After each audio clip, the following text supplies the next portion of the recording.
There's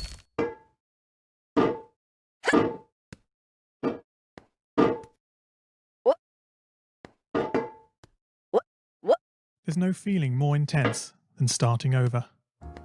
If you've broken your Scratch project moments after you've shared it, as I have, or you spent hours working on a project only to notice too late that one of your sprites has unexplainably gone missing.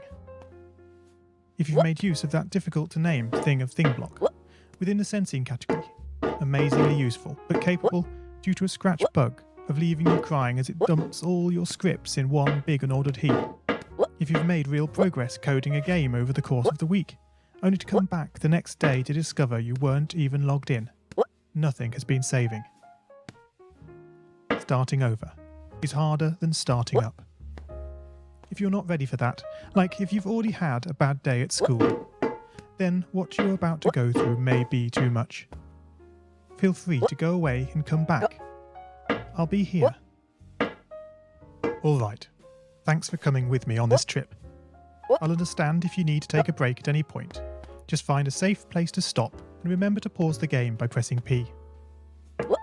On Scratch you can find loads of remixed or reimagined recreations of existing games, and with good reason. George Bernard Shaw said, "Imitation is not just the sincerest form of flattery, it's the sincerest form of learning." This game is a recreation of a game that came out in 2017, titled Getting Over It with Bennett Foddy. That game in turn was a homage to a free game that came out in 2002. Both games involved dragging yourself, using a hammer, up a mountain assembled from assets and objects sourced from many other games. It seems appropriate then that, when trying to recreate Getting Over It in Scratch, that we should construct our mountain from the same assets used in literally millions of Scratch projects, the unmistakable contents of the Scratch costume library.